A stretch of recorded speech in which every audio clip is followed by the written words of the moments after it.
Hey everybody, this is a clip from the latest episode of the Access Blockbusters Pod. If you want to check out the full podcast, check it out on the YouTube channel, Anchor, or Spotify. Hope you enjoy. And now we've talked about two DC projects, and let's talk about the two Marvel projects that were all over the headlines this past week. So first of all, we are going to talk about Black Widow. And, I would love to have had CM on the show to give some in-depth thoughts on Black Widow and his thoughts and his perspective. As it is, though, he unfortunately was not able to make it, but I can tell you that he did really enjoy the film, and he echoes a lot of things that I'm about to say. I think that, I think we both very much enjoyed the film, spoiler alert. And yes, this is going to be a full spoiler segment on Black Widow. And we're going to really, do a deep dive here for just a little bit. And then we're going to do a deep dive on Loki. So how is this different than my Black Widow review, which you can check out on the Access Blockbusters YouTube channel, is that this isn't really going to be me critiquing the pacing or the action or the visuals. And it's more of just going to be me talking about my overall feelings about the film, why I think it's good, why I enjoyed it, and what I think it means for the MCU, and all that sort of stuff. We're going to talk about all of that in depth. So just on an overall feeling basis, because at the end of the day, you can say, for example, I can say that the film Captain America: The First Avenger, I know, unpopular opinion, it's not my favorite MCU film, even though it has great visuals, pretty good acting, great music, and all that sort of stuff. But at the end of the day, it all comes down to, what is your feeling? How do you feel when you walk out of the theater? And, I went into the theater for the first time since Star Wars: The Rise of Skywalker over a year and a half ago. And it was just great. It really felt great. And from the second the movie started, I just felt the difference. I've seen some films that came out, like Mulan, for example, on my TV screen, and it just wasn't the same. It just wasn't that same experience that you get in a movie theater where the sound is blasting all around you. I happened to go to a really nice theater that had, really nice chairs and great sound speakers and a huge screen. And obviously seeing the Marvel logo on a big screen and not a small screen that we've been seeing for the past 6 months, it was just a fantastic thing to see. And here's what I'll say. I've seen a lot of people saying that, Black Widow, I won't say a lot of people, because I'm not trying to call out anybody at all. I think that this comment was very apt in the fact that it pointed out something. And that is that on my Black Widow review, I called it the best MCU solo film in years. And I believe that. I believe that this is the best MCU solo film since Black Panther, which was, I think, 3 years ago. I don't think it's better than Captain Marvel. And I'm talking about like intro solo films. Like Spider-Man Far From Home is, it's a solo film. But I'm talking about like the Captain Marvels, the Thors, the Iron Mans, and all that sort of stuff. So I think, Captain Marvel, not as good. I think, Black Panther, obviously, like, Black Panther was the last one, but I really do think that it ranks up there with the solo films. I think it's better than Iron Man. I think it's better than Captain America: The First Avenger. I think it's better than Thor. I think it's better than Ant-Man. I really did enjoy this movie. And it was a great time to me. But I understand, right? Like, we talk a lot about how film reaches us differently and how it's art. And because it's art, obviously different people are going to see it in different ways, and that's totally fine. That is completely okay. And I have this saying of, I always say this about people who talk about my opinions on things, is I don't care, what you think about my opinions, because they are my opinions. I more so care about why you think the way that you think about my opinions, because that's more constructive for me, and that allows me to see what you're thinking about, and we can have a discussion about that. All that aside, I got a comment on the Black Widow review that came out, and it was from a very well-meaning subscriber, commenter, or whoever it was, and they just said simply that, you have me intrigued because people, I think the quote, I'm trying my best not to misquote, I don't have it right in front of me, but I believe the exact quote is, people are slamming this movie. And I sat back and I thought about that for a second, and what I replied was, and I believe this is true, is that we live in two very different spaces, maybe three different spaces. One being the YouTube space of movie, let's say, criticism or fandom or punditry. That's, the YouTube space is one. Then we have the critic space, right? Where I'm not saying that, like, for example, a Jeremy Jahns is not a legitimate critic. He is, of course. But I'm saying that the more traditional critics, the ones who write for newspapers and websites and things like that. So there's those people. And then we have the rest of them, which is the general audience, right? Like everybody else who is going to see this movie who really doesn't care about pacing and just wants to have a good time in a movie. And I made a video about this, about you're watching movies wrong.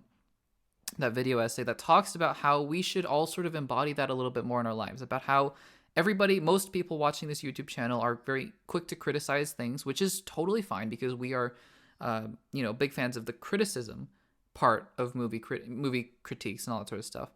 But I think it's important that we just enjoy what's in front of us. And if we don't like it, we'll talk about stuff that people like that I don't like in a bit. But if we don't like it, that's totally fine. And I think that it's important for us in the YouTube space to realize that we are not the only audience out there. And I don't think that this commenter meant anything by it. I totally don't think that, I'm not trying to call out this person at all. I think it was a very, very well said and well put comment. So just putting that out there. But I think for me, in reading that comment, I realized, because I had watched a couple reviews of Black Widow before the film came out, and namely, we all look at the Chris Stuckmans, the Jeremy Jahns, right? They're the two biggest movie critics on YouTube. And they both thought the movie wasn't good. And you know what? That's totally fine, right? Like, if Chris Stuckman thinks that this movie is just C-level Marvel and it's boring and it shouldn't have been made and whatever, I'm trying not to put words in people's mouth. That's not exactly what he said. You go watch his review. I'm not trying to, put words in anyone's mouth. And Jeremy Jahns thinks, I don't like this movie either. That's totally fine. That is 100% fine.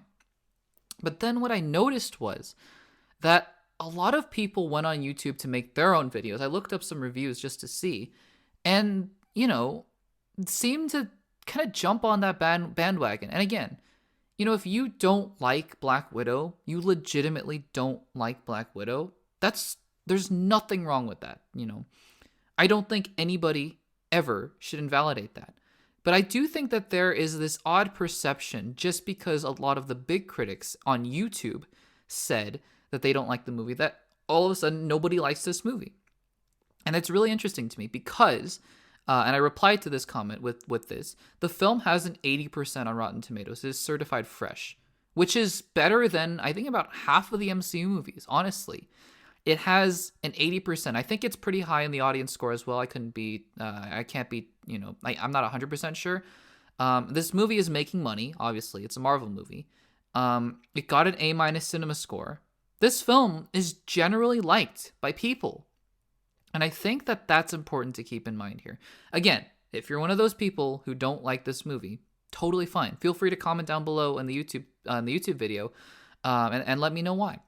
But I happen to be one of those people who really enjoyed the film. And I think it's important to talk about this because, it's important not to let other people's perceptions of things ruin your experience. And so I'll give you another example about my experience with Black Widow, is Taskmaster. I try my best before a movie. For those of you guys who don't know my personal philosophy when it comes to marketing and things like that, because I really hate spoilers. I used to kind of not care that much, and then I realized that watching certain MCU movies with spoilers, like with Iron Man 3, I think I knew the twist going in, and obviously, I made my own opinions about it, but it wasn't as interesting, at least. And ever since then, I really try my best to avoid spoilers. And the thing is, for me, is I only watch the main trailers. I don't watch TV spots because why?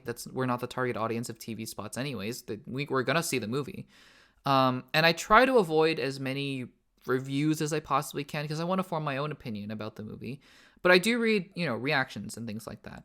And a lot of the reactions, the first reactions of the movie, were very positive.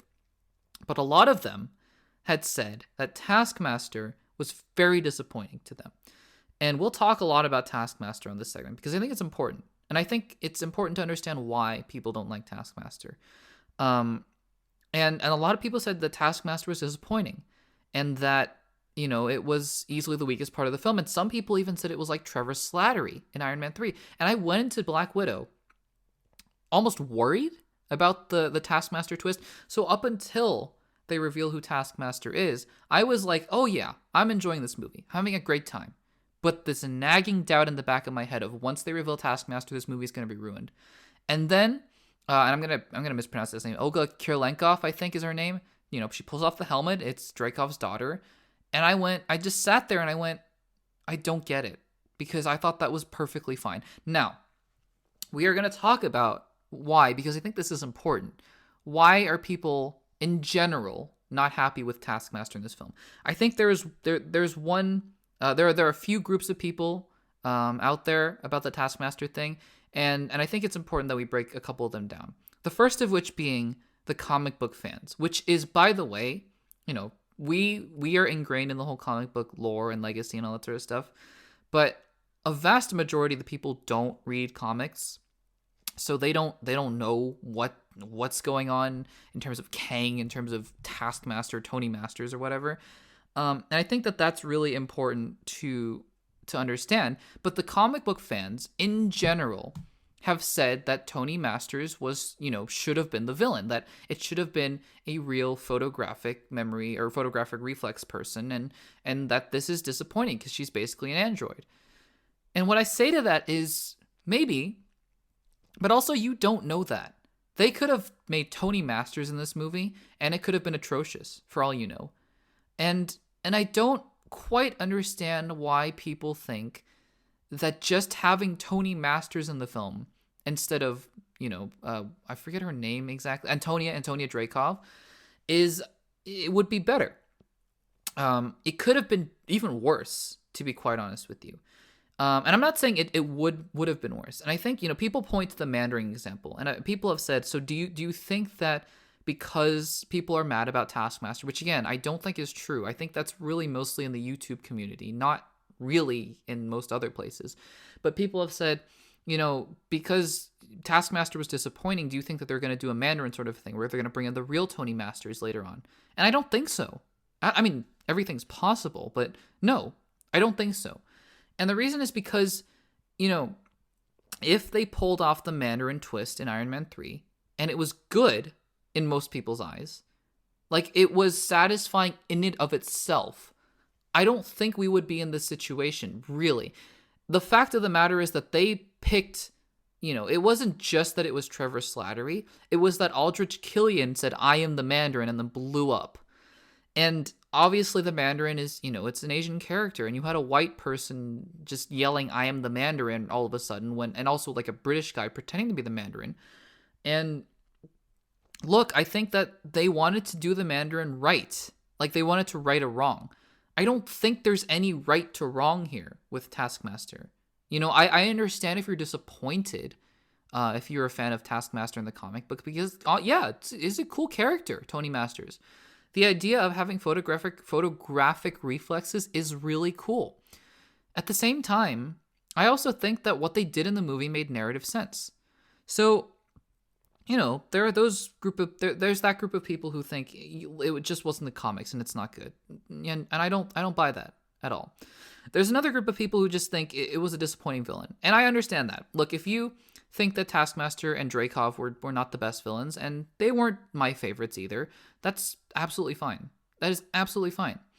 I would also say, though, that Marvel has a history of not making great villains anyways. So it's not like this is anything new, and it's not like it ruins the Black Widow movie. Like, for example, Guardians of the Galaxy, I think Ronan the Accuser is awful. I think he's atrocious. I still think that movie is near the top 10, top 12 of the MCU, for sure. And I don't think that detracts from that movie just being what it is, because that movie is not a Ronan movie. It's a Guardians of the Galaxy movie. If they butchered Thanos, however, in Infinity War, we have a different story, because Thanos basically is the central character of Infinity War. As it stands, Taskmaster was barely in the film anyways, which can be a source of disappointment on its own. I know it is for me. I would have liked to see more action from Taskmaster, sure. But if it services the story, then, what can I really say? I thought what they gave us was good. And, the best example that I've been able to give to other people who have seen MCU films is Ghost in Ant-Man and the Wasp. I think that Taskmaster is very, very comparable to Ghost in Ant-Man, how I felt about Ghost in Ant-Man and the Wasp. They weren't the big villains of the movie. And honestly, there were no big villains of those movies. You had Ghost and you had Sonny Birch. You had Taskmaster and you had Dreykov. At the end of the day, they didn't have much personality. They might have had a little bit of a backstory development for them. And then they survived the film and are hopefully coming back. And I think that's a good thing. I think that there are a lot of things about those characters that would lend themselves to better development in the future. So I'm not worried.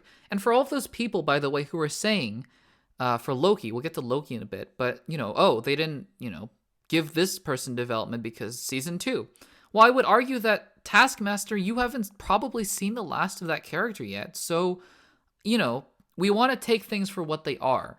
But I'm also saying to be consistent, right? We don't want to just say, oh, well, there's going to be a sequel, so, Black Widow doesn't have to be good. That's not what I'm saying. Which, by the way, I don't know if there's going to be a Black Widow sequel. We can talk about that in a second, too. But I think that it makes more sense to me that Taskmaster would return along with Red Guardian, along with Melina and Yelena. And so that's what I wanted to really touch on Taskmaster, because I understand the people who legitimately have a gripe with the character, but I also think that there is something to be said about the fact that Antonia Dreykov, I think, made a lot of sense in the movie. And I think that, I think it's just important to keep an open mind, is all. But speaking of things that worked in the movie, I mean, we got to talk about Yelena Belova and what her future in the MCU is, because I also think that we should dedicate a good portion of this segment to the future of the MCU, as it seems to be very important. We'll talk about with Loki in a bit. First of all, I think Florence Pugh was awesome, as everybody else said. I don't have anything new to add to that. Although, I do think that this MCU movie, I don't know if I was looking for it to be funny in any particular way, but I found myself in the first little bit, I found the jokes to be a little flat. And it's not like they were cringy. Like, I think some of the jokes in the MCU can be a little cringy. Like, Age of Ultron toes the line. It's some of the jokes are like the omelet one that Iron Man says to Ultron. It doesn't fit there. I don't think Black Widow is that bad in terms of MCU humor. But I also found myself consistently going like, oh, there's a joke. Oh, I didn't laugh. And the first time I legitimately laughed out loud in the film was the whole poser thing. With Yelena, that was awesome. And then Red Guardian comes in and he's pretty awesome too. So there is that. But again, Yelena is the one given a lot of those jokes. But what the difference is between a cringy joke and what Yelena was doing is that while I didn't laugh at a lot of Yelena's lines and a lot of Yelena's jokes that were, I think, meant to be funny, I also appreciated that it added to her character, her deadpan sarcasm, her I like, this would be a fun way to die sort of attitude. And I thought that was great. I really enjoyed the character, and I really love the family dynamic. I don't think, I'm adding anything new to the conversation here, but I do want to say that because I think that it's important to just, to point out that, like the Suicide Squad reactions were saying, this film has a heart. And that even though buildings are falling from the sky, or I guess a floating Russian base is falling from the sky, that what makes this movie work as well as it does to me is that it has a heart. It works. And I think that people are saying Natasha was overshadowed. And I just think that, look, Yelena might have been the standout, or Red Guardian might have been the standout, but this was a Black Widow movie. And I think that that's important to realize. In terms of where I think these characters go from here. So obviously Yelena is being set up to be a big part of the MCU. Whatever kind of team Val is setting up with the Thunderbolts, I would suspect, because she makes a joke about I want to raise, and I would suspect that she's working for Thunderbolt Ross, and we saw some hints to Red Hulk, I think, in Black Widow with him. The second, I think, triple bypass, and also he's holding a cane, and I think that it's going to be clearly the Thunderbolts. So whether Yelena turns out to be a true hero or more of an anti-hero, because I don't know if it's fair to lump her in that same category as John Walker, who is also the only other recruit on this team so far. But then again, maybe that's kind of what it is. And I think that if you have like a Captain America 4, if you fight the Thunderbolts, that might be a really interesting concept, right? Sam Wilson against the Thunderbolts, or an Avengers film. We'll talk about the different ways the MCU can go with Loki in just a little bit. But again, I think that it's a really cool thing to do with the character of now she's in present day. She's kind of more of her own person, and now she's being hired by Val. And Val is saying, look, this guy, again, how does she know about Vormir? I don't know. But this guy, Hawkeye, Clint Barton, who your sister was close to, basically betrayed her, is what she was implying. Go kill him. And I think that really did an effective job of making us more excited for the Hawkeye series. Because I personally was kind of like, yeah, I'll watch it. I'll enjoy it probably. But now I'm so excited for the Hawkeye series, I think. If Yelena's going to be a big part of it, which is not even, confirmed. If Hawkeye's like 8 episodes, I think, or 6 episodes, if Yelena's in like half of one, that's, that could be that. And so we don't want to raise our expectations too high. And the last thing I'll talk about with Black Widow is with Red Guardian and Melina. I think that those two characters are interesting because it's almost like, and I keep alluding to Loki, and we'll sort of do a wrap up with all of this at the end of the Loki segment of where is the MCU going from here. And I'll talk about my thoughts on a Young Avengers and a New Avengers and a Dark Avengers and all that sort of stuff. But we'll just talk about Black Widow right now. I think that Red Guardian and Melina are going to be relegated to the Black Widow franchise. And I think that's a good thing. I don't need Red Guardian to appear in Thor Love and Thunder. I don't need Melina Vostokov, even as Iron Maiden, to appear in Guardians of the Galaxy Volume 3. I would be totally fine if they just picked up the storyline in present day in Black Widow 2 starring Florence Pugh, honestly.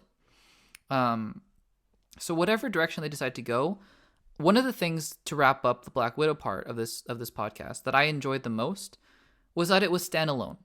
Was that this film, while fitting in to the MCU, didn't bash you over the head with, I just came back from Civil War at the airport, oh, good for me. It really was a Natasha self-contained story. And I miss that. Honestly, I do. I just miss when the MCU can tell a good story, and I think that's what I'm so looking forward to the Suicide Squad. It's fun to, to have things set up other things in the MCU, but also we lose sight of the fact that these are also just stories that are being told. And the primary focus of entertainment is to just entertain and tell a good story. And I think, the next thing we'll talk about failed to do so. But I think Black Widow, one of the reasons that I liked it so much, was that it just told its own self-contained story. And I really like that. And so, yeah, if you guys have seen my review, you guys can go check that out. I don't go as in-depth as I did in this podcast to that, in the review. But again, I just wanted to talk more about Black Widow, and I really enjoyed it.